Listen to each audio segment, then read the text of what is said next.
दोस्तों नमस्कार।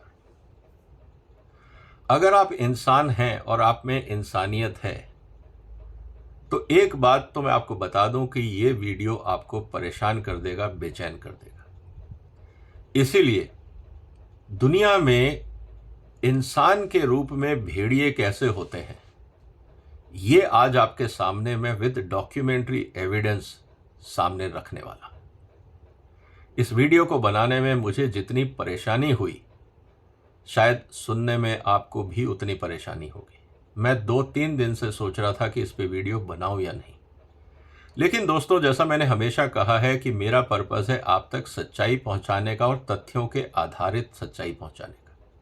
मैं कहानियां नहीं सुनाता, मैं आपको कोई अपनी ओपिनियन बगैर एविडेंस के नहीं देता हूं।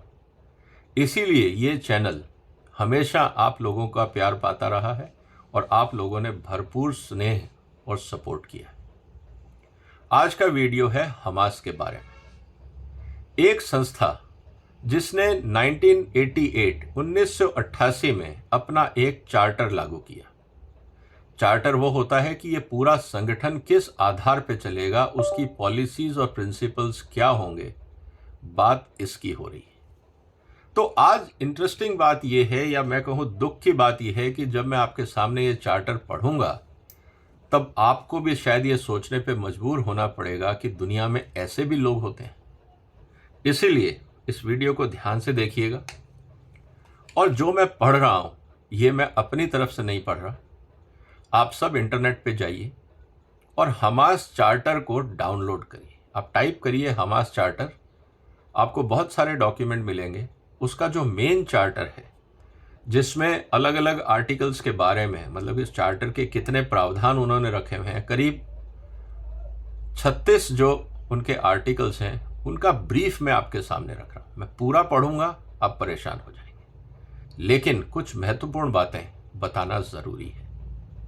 और साथ में इस बात को भी जानना जरूरी है कि जो इजराइल में 7 अक्टूबर 2023 को जो नरसंहार हुआ वो आतंकवादी घटना नहीं थी, वो पॉलिसी डिसीजन था।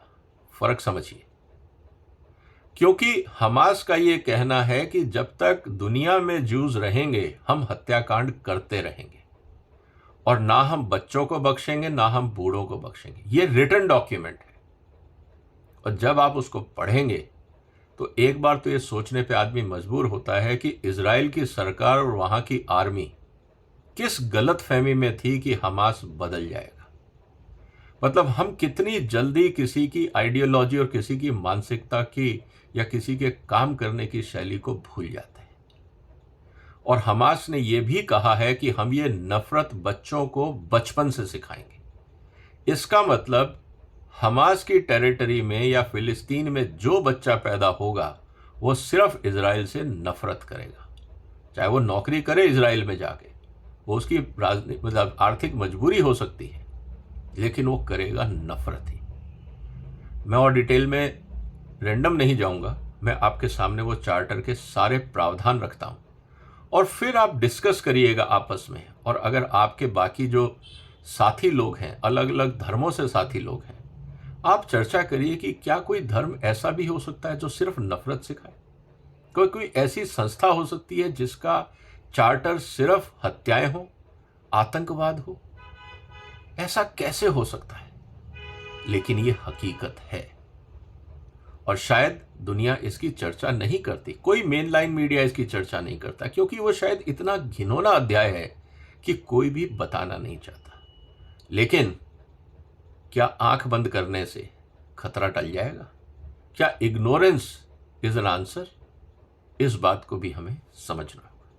तो दोस्तों आज का वीडियो गंभीर है, पूरा देखिएगा क्योंकि बहुत सारे रेफरेंसेस मैं जो कोट कर रहा हूं वो हमास के चार्टर से ही हैं। और फिर आप उनको इंटरनेट पे जाके डाउनलोड करके खुद क्रॉस वेरीफाई करिएगा ताकि किसी भी तरह से आपको ये ना लगे कि जो मैं कह रहा हूं उसमें कोई विरोधाभास है या मैं कुछ उसमें मिर्च मसाला लगा रहा हूं। ऐसा नहीं, क्योंकि मेरी वो आदत भी नहीं। सबसे पहले हमें इस बात को समझना होगा कि टेक्स्ट ऑफ द 1988 चार्टर मैं अब आपके सामने वो रख रहा हूं। एक एक करके जो महत्वपूर्ण प्रावधान है मैं उसके आपके सामने रखूंगा और उसका इम्प्लीकेशन आज के समाज पे, आप पे, हमारे पे और दुनिया के अलग अलग देशों में अलग अलग जो विचारधारा वाले लोग हैं, अलग अलग धर्मावलंबी लोग हैं, उन पे क्या पड़ेगा, इसको आप सोचिएगा। और अगर हमास का चार्टर आज तक ना यूएन ने क्रिटिसाइज किया, ना इस्लामिक स्टेट्स ने क्रिटिसाइज किया, और वो लोग जो हमास के समर्थन में प्रदर्शन कर रहे हैं, क्या वो हमास से कम दोषी हैं? इसके बारे में भी हमें सोचना होगा। Article 1 describes Hamas as an Islamic resistance movement with an ideological programme of Islam. पूर्ण रूप से इस्लाम को समर्पित है। इस बात को, वर्डों को ध्यान रखिएगा, इस्लाम को समर्पित है। अब इस्लाम में इन्होंने क्या चीज निकाली है वो आप देखिएगा। Article 2 of Hamas charter defines Hamas as a universal movement and one of the branches of the Muslim Brotherhood in Palestine. ये यूनिवर्सल मूवमेंट है, मतलब पूरी दुनिया में हम इसको चलाएंगे, और हम जो अभी बात कर रहे हैं वो सिर्फ पैलेस्टाइन की कर रहे हैं। इसका मतलब ये है कि पूरी दुनिया में ये खतरा हमेशा रहेगा। अगर भारत सरकार या चाइना या अमेरिका या यूरोप इस गलत फहमी में है कि नहीं ये सिर्फ इजराइल या पैलेस्टाइन की प्रॉब्लम है, तो हम इससे बड़े अपने आप को धोखे में नहीं रख सकते। तो इसीलिए इस वीडियो को सर्कुलेट करिए ताकि हर आदमी जागरूक हो जाए। Article 3 the movement consist of Muslims who have given their alliance to Allah. ये मूवमेंट सिर्फ मुस्लिम्स के लिए है जो अल्लाह के साथ अपने आप को जोड़ता है, और किसी धर्म के लिए यहां पे कोई जगह नहीं।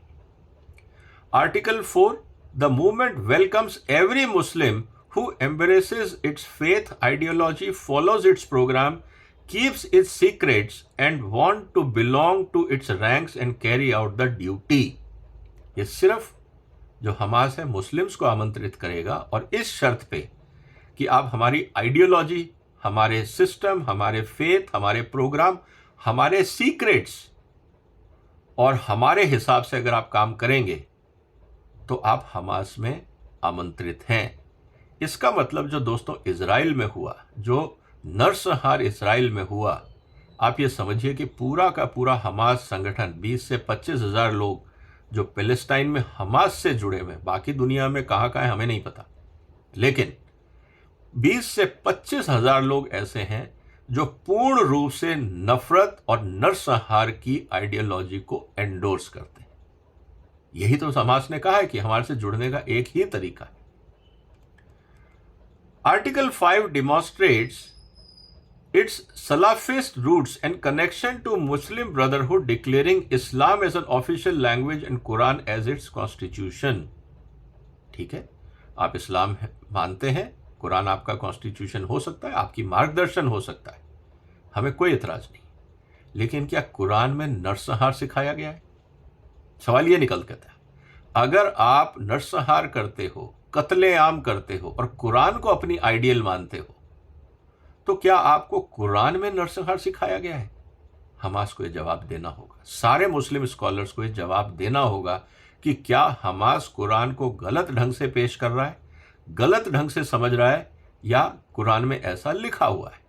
ये मुस्लिम स्कॉलर्स को जवाब देना चाहिए दुनिया को, क्योंकि हमास ने कहा है कि हम कुरान के हिसाब से काम करें।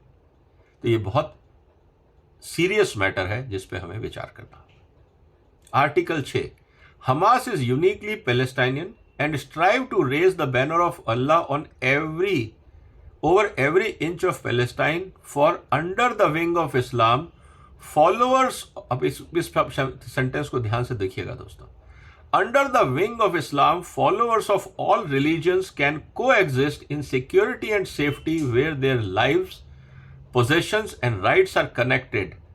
It claims that world will descend into chaos and war without Islam, quoting Mohammad Iqbal, कि अगर आप इस्लाम के बगैर दुनिया में क्यास हो जाएगा। तो इसका मतलब जो नरसंहार हुआ इजराइल में 7 अक्टूबर को, क्या वो क्यास नहीं था? या वो इस्लाम की टीचिंग के हिसाब से क्यास को खत्म करने की साजिश थी? ये बड़ा विचित्र स्टेटमेंट है, लेकिन हमें समझना होगा।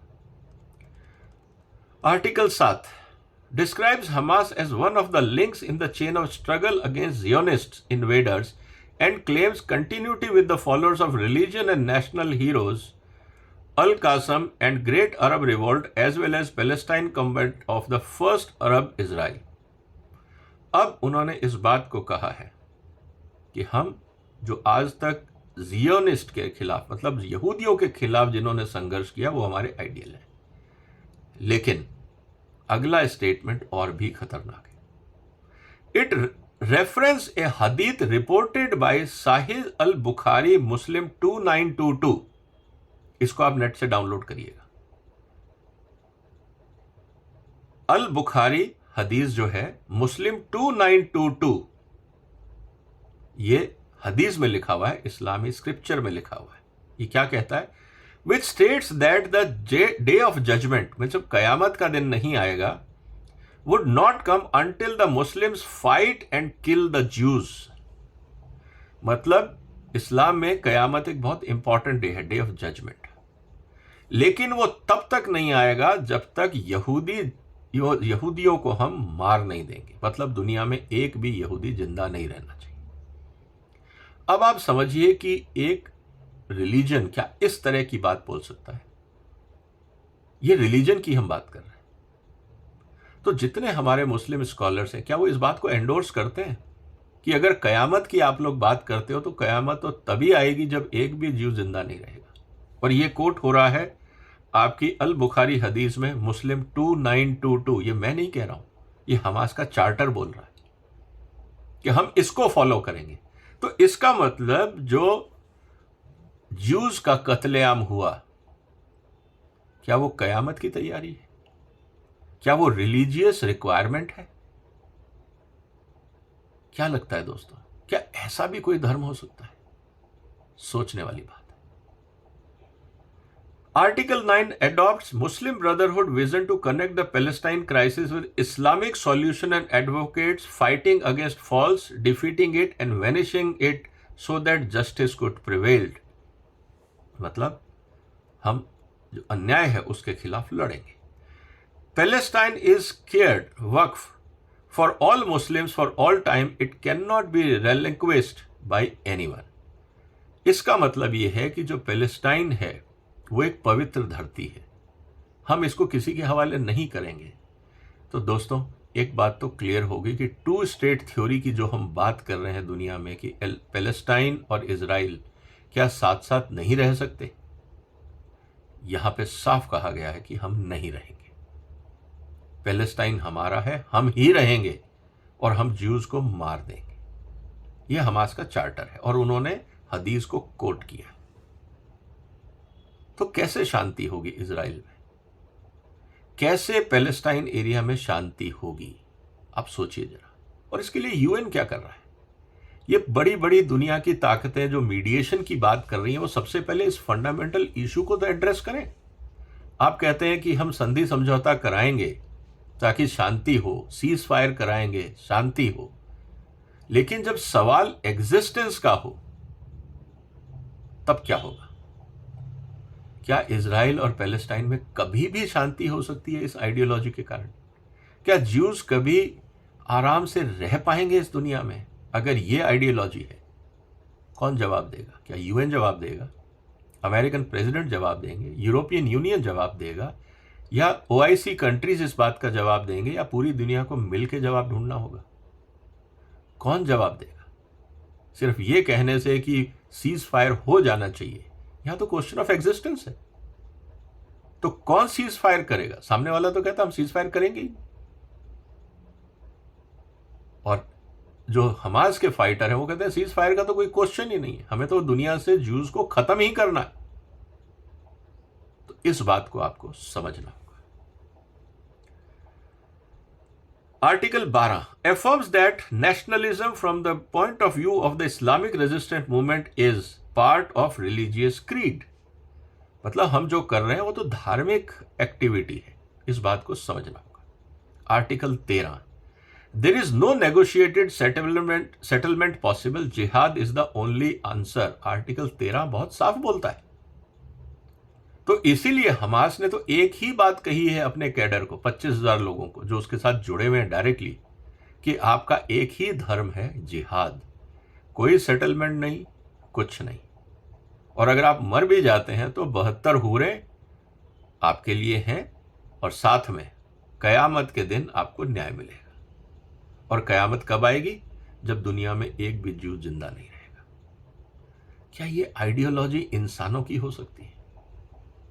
सोचने वाली बात है दोस्तों। Article 14, the liberation of Palestine is the personal duty of every Palestine. सिर्फ ये हमास के लड़ाकों की प्रॉब्लम नहीं है, जो भी पैलेस्टाइन में रहता है उसकी पर्सनल ड्यूटी है कि इस लड़ाई में शामिल हो। Article 15, the day that enemies usurp part of Muslim land, jihad becomes the individual duty of every Muslim. It states the history of crusader into Muslim land and says the Palestine problem is a religious problem. ये political problem नहीं है, Hamas के हिसाब से ये religious problem है। इसका मतलब उन्होंने पूरी दुनिया में हर मुसलमान को इस समस्या के साथ जोड़ दिया है। उनका ये कहना है कि जो हम कर रहे हैं, दुनिया के हर मुसलमान को हमारा साथ देना चाहिए, क्योंकि एक रिलीजियस प्रॉब्लम है। तो किस तरह से उन्होंने अपने एरिया ऑफ इन्फ्लुएंस और लॉबिंग की है कि पूरी दुनिया के मुसलमान उनके साथ जुड़े। ये क्लेवर मूव उनका है। Article 16 describes how to go about educating future generation with an emphasis on religious studies and Islamic history. उन्होंने कहा कि जो आने वाली नस्लें हैं, जो लोग हैं दुनिया में, जो फ्यूचर जनरेशन है, उसको आप सिर्फ इस्लामिक हिस्ट्री पढ़ाएंगे और इस्लामिक स्टडीज कराएंगे। ये है उनका फोकस एजुकेशन का। साइंस, टेक्नोलॉजी, डेवलपमेंट, मेडिसिन, उनसे कोई मतलब नहीं। उनको सिर्फ अपना जिहाद आगे बढ़ाना है। आर्टिकल 17 औरत के समाज में क्या रोल होना चाहिए इसके बारे में बताता है। Declare the role of women in Islamic society to be the maker of man. It condemns western organisations such as Rotary clubs, intelligence agencies, Freemasons as saboteurs for promoting subversive ideas for women। उन्होंने कहा कि अगर आप women को किसी भी तरह की एजुकेशन और लिबरेशन की बात करते हैं तो आप women को बर्बाद कर रहे हैं। उनको सिर्फ आदमी के लिए होना चाहिए, मेकर ऑफ मैन। वो सिर्फ आदमी के लिए बनी है, उसको इसके अलावा कुछ नहीं करना। Article 18 defines the role of women as homemaker and child rearer. मतलब घर संभाले, बच्चे पैदा करे और बच्चों को बड़ा करे, सिर्फ यही काम रह गया। और फिर वो बच्चे जिहाद ज्वाइन करें। Providing education and moral guidance to men, और विमेन को एजुकेशन सिर्फ इस्लामिक। ये सोच अगर आपके हर घर में पहुंच जाती है इस्लामिक कल्चर में, तो क्या हम कभी पीस की उम्मीद कर सकते हैं? क्या एजुकेशन रिफॉर्म की ज़रूरत नहीं है? क्या ये मुस्लिम देशों को मिल के बैठ के सोचना नहीं चाहिए कि हम किस तरफ ले जा रहे हैं समाज को? Article 19 promotes the value of art while promoting Islamic art over jahiliyyah art forms. अगर आप आर्ट की भी बात करते हैं तो सिर्फ आपको इस्लामिक फॉर्म ऑफ आर्ट की बात करनी है। बाकी जो जाहिल लोग हैं, क्रिश्चियंस, हिंदूज, ज्यूज, जितने भी लोग हैं, आप उनका कल्चर की बात नहीं करेंगे, ना उनके बारे में पढ़ाएंगे, सिखाएंगे। Article 20 calls for action. अब इसको आप समझिएगा, ये बहुत ही खतरनाक statement. Call for action by the people as a single body against a vicious enemy which acts in a similar to Nazism, making no differentiation between men, women, between children and old people।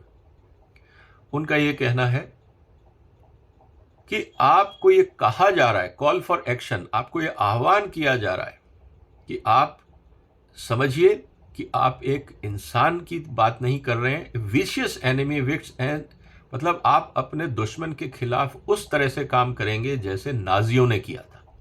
Holocaust आपको पता है, Hamas Holocaust का समर्थन करता है और वह कहता है जिस तरह से नाजियों ने आदमी, औरत, बच्चे, बूढ़ों में फर्क नहीं किया था, हमें भी वही आइडियोलॉजी फॉलो करनी है। आज की दुनिया में ऐसे भी लोग हैं, और जो लोग हॉलोकॉस्ट को आज तक विरोध करते रहे इजराइल में, यूरोप में, अमेरिका में, दुनिया के दूसरे देशों में, वो हमास का समर्थन कर कैसे सकते हैं? और ये चर्चा कोई नहीं करता कि हमास की आइडियोलॉजी हॉलोकॉस्ट की आइडियोलॉजी, आपने कहीं नहीं देखा होगा, लेकिन मैं जो पढ़ रहा हूं उनका आर्टिकल 20 जो चार्टर है वो यही बोलता है। Article 21 promotes mutual social responsibility and urges member to consider the interest of masses as their own personal interest. यहां उन्होंने कहा है कि जो समाज की जिम्मेवारी है वो आपकी है, इसलिए आपको समाज के साथ काम। Article 22 makes sweeping claims about Jewish influence and power. It claims that, specifically claims that Jews are responsible for instigating multiple revolutions and wars. कि दुनिया में आज तक जितनी भी लड़ाइयाँ और अराजकता हुई है वो सब ज्यूज के कारण हुई है, चाहे वो फ्रेंच रिवोल्यूशन हो, वर्ल्ड वॉर 1 हो, रशियन रिवोल्यूशन। और यहां तक भी इन्होंने कहा है कि यूएन जो है, जो ज्यूज हैं वो यूएन को भी कंट्रोल कर रहे हैं, कैपिटलिस्ट वर्ल्ड और कम्युनिस्ट वर्ल्ड को भी ज्यूज ही कंट्रोल कर रहे हैं। ये बात उनका कहना है कि दुनिया में जो कुछ हो रहा है, जो भी घटनाक्रम इस्लाम आइडियोलॉजी के खिलाफ हो रहा है, या जो इस्लाम आइडियोलॉजी से सहमत नहीं है, या उनके पैरेलल कोई नई आइडियोलॉजी भी चल रही है, तो उसमें ज्यूज ही जिम्मेवार है। Article 23 expresses support for all Islamic movement if they reveal good intentions and dedication to Allah. दुनिया में कहीं पे भी इस्लामिक मूवमेंट चलेगा और अल्लाह का नाम लेके चलेगा, हमास उसका साथ देगा। तो अगर कश्मीर में कोई अल्लाह की बात कर रहा है, अफगानिस्तान में हो रहा है, इराक में हो रहा है, ईरान में हो रहा है, जहां पे भी अल्लाह का नाम लेके कहीं पे भी कोई आतंकवादी घटना होती है, हमास कहेगा हम उसका समर्थन करेंगे। ये इनकी आइडियोलॉजी। Prohibit slandering and speaking ill of individuals and groups. Article 24 में लिखते हैं कि किसी इंडिविजुअल और ग्रुप के बारे में बुरा नहीं बोलना है, लेकिन अपने ही चार्टर में ज्यूज और जो नॉन मुस्लिम्स हैं, जिनको ये जाहिल बोलते हैं, उनके खिलाफ पूरी तरह से जहर उगला गया है। लेकिन ये कहते हैं कि आप इंडिविजुअल्स और ग्रुप्स के खिलाफ जहर नहीं उगलेंगे। Discourage Islamic movement from seeking foreign support and expresses support for other Palestine national movement। आप फॉरेन सपोर्ट नहीं लेंगे तो आप कतर से क्यों ले रहे हैं, इसराइल से, अपना ईरान से क्यों ले रहे हैं? इसका मतलब अपनी ही आइडियोलॉजी में इनको प्रॉब्लम है। Allows consultation with other Palestine movement that are neutral in international affairs। तो बाकी जो पैलेस्टाइन मूवमेंट है हम उनके साथ चलेंगे।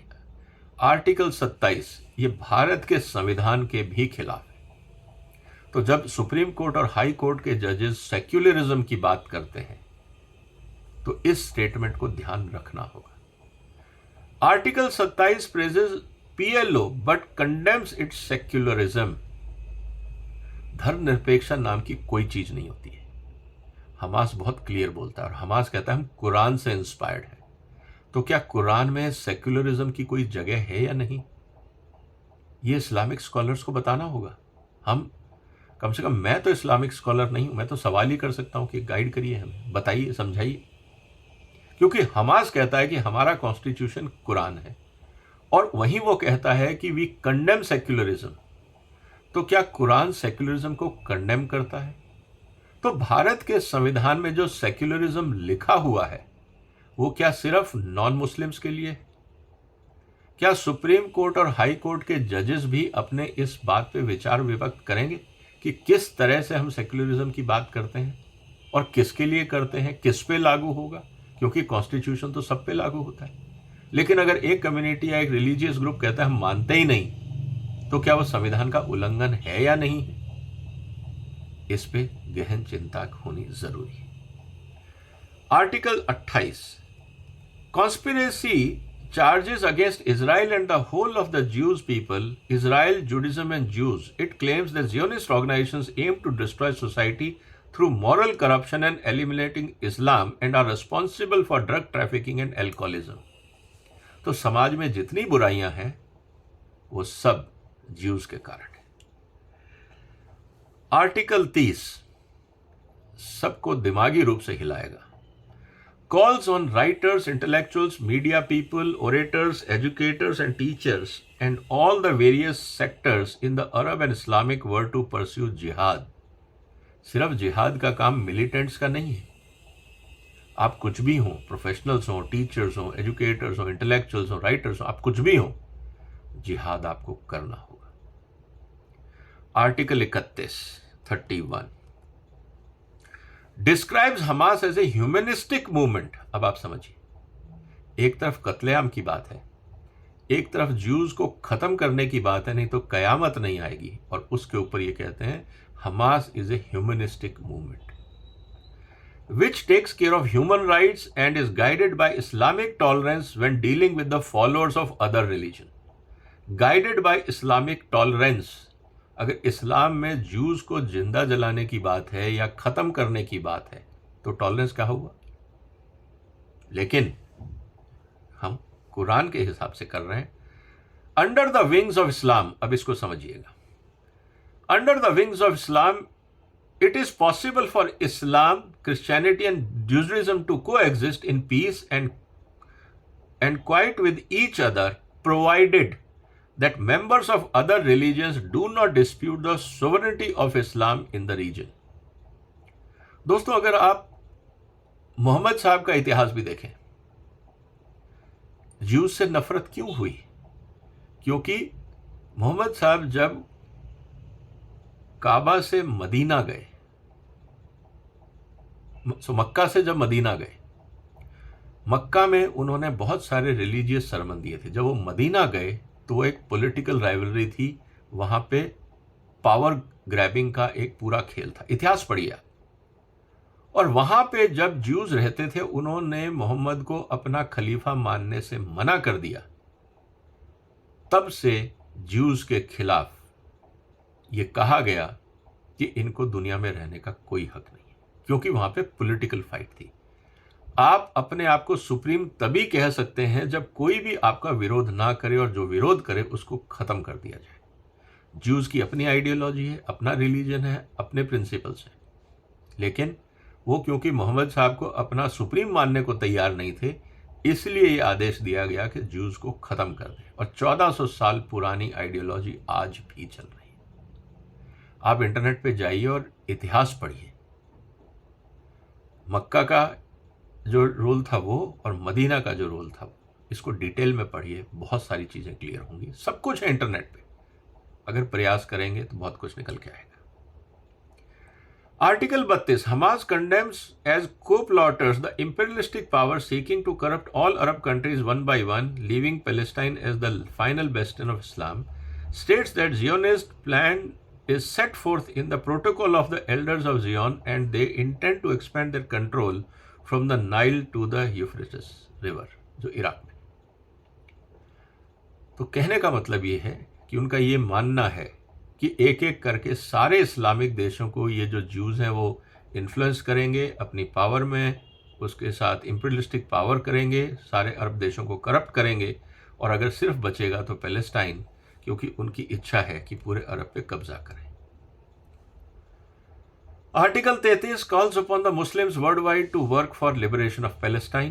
Article 34 represents the Temple Mount in Jerusalem as the axis mundi, the sacred point where the divine cosmology and temporal history meets. Along with Article 35, it compares Israel with an imperialistic colonist movement. This article reflects the draws upon past examples of Crusader and Mongol invasion, both of which initially were successful but were eventually repelled.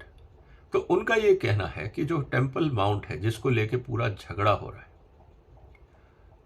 अल अक्सा मस्जिद को लेके, जो Jerusalem का लेके झगड़ा है, जिसमें Christianity भी कहती है, ज्यूज भी बोलते हैं और इस्लाम भी बोलते हैं कि तीनों के लिए वो एक रिलीजियस एंड इम्पॉर्टेंट प्लेस है, लेकिन अनफॉर्चुनेटली तीनों को एग्जिस्ट नहीं कर सकते।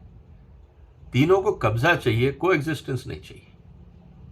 और उनका ये कहना है कि मंगोल्स ने भी ट्राई किया, बाकी भी आक्रमणकारी आए, शुरू में वो जरूर जीते लेकिन अंत में वो हारे।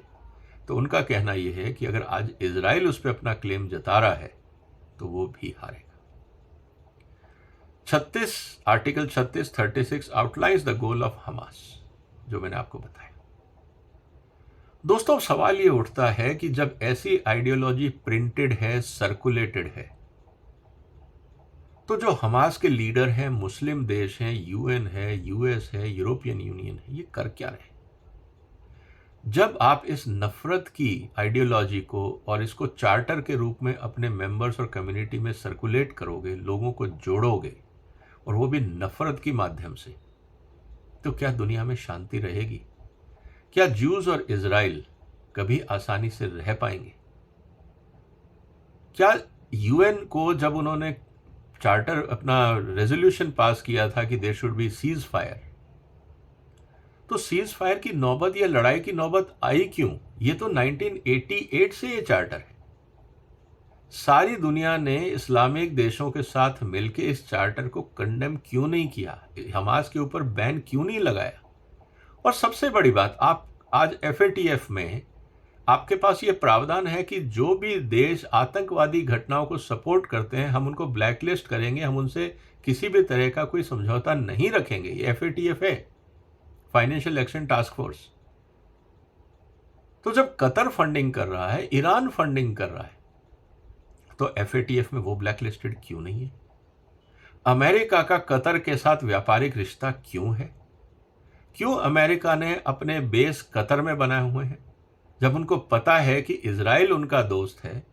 कतर हमास को फंडिंग कर रहा है, जो इजराइल को खत्म करना चाहता है, तो इनडायरेक्टली अमेरिका कतर में बैठ के कतर की फंडिंग को सपोर्ट कर रहा है, हमास को सपोर्ट कर रहा है, ताकि वो इजराइल को खत्म करे, और दूसरी तरफ से वो इजराइल को सपोर्ट कर रहा है। क्या इसमें अमेरिका का रोल नहीं समझ में आ रहा? ये जो dubious character American foreign policy का है, इससे क्या चीज समझ में आती है? तो दोस्तों, आने वाले दिनों में और बहुत कुछ घटनाक्रम होंगे। आपको क्या लगता है कि जब तक हमास जैसे लोग हैं और हमास का चार्टर है, और जो मैंने बताया कि हदीस के बारे में जो उन्होंने कहा, 2 हदीस आप पढ़िएगा, 1767 आप नेट पे जाइएगा, डाउनलोड करिएगा, और दूसरा जो हमास के चार्टर में कोट किया गया है, जिसके बारे में मैंने आपको बताया कि मुस्लिम 2920, ये भी हदीस है। इन दोनों को डाउनलोड करिए और पढ़िए। क्या जब तक किसी धर्म में ये बातें लिखी होंगी तो दुनिया में पीस होगी? क्या किसी धर्म को ऐसा लिखना चाहिए? हमने तो एक कहानी गाना सुना था ना कि मजहब नहीं सिखाता आपस में बैर रखना। इकबाल ने लिखा था, वो भी मुस्लिम था। क्या उसने कुरान नहीं पढ़ी थी या हदीस नहीं पढ़ी थी? मामला बहुत गंभीर है दोस्तों। सोचना पड़ेगा कि दुनिया में क्या हो रहा है। हम सबको अलर्ट होना पड़ेगा, आसपास ध्यान रखना पड़ेगा। भारत सरकार या भारत के न्यायालय सिर्फ स्टेटमेंट पे गुजारा नहीं कर सकते। सुप्रीम कोर्ट और हाई कोर्ट को भी महत्वपूर्ण और सेंसिटिव मुद्दों पे स्टैंड लेना पड़ेगा। सिर्फ उनको टालने से, अंडर द कारपेट सरकाने से काम नहीं चलने वाला। दुनिया सवाल करेगी, जवाब कौन देगा? क्या यूएन देगा, पॉलिटिकल लीडर्स देंगे, या कोर्ट्स देंगे, या स्कॉलर्स देंगे? किसी को तो देना होगा, किसी को तो रास्ता निकालना होगा कोएग्जिस्टेंस के लिए। आपका क्या कहना है दोस्तों? वह कमेंट बॉक्स में अपने जवाब लिखिए। आपको क्या लगता है कि इस तरह की आइडियोलॉजी को हटाने का क्या तरीका है, ताकि दुनिया शांति से रह सके? फिर मुलाकात होगी एक और महत्वपूर्ण मुद्दे के साथ। आप इस वीडियो को शेयर करिए, ज्यादा से ज्यादा जानकारी लोगों तक पहुंचेगी तो दुनिया में शांति होने की संभावना ज्यादा है। अपना ध्यान रखिएगा। तब तक वंदे मातरम।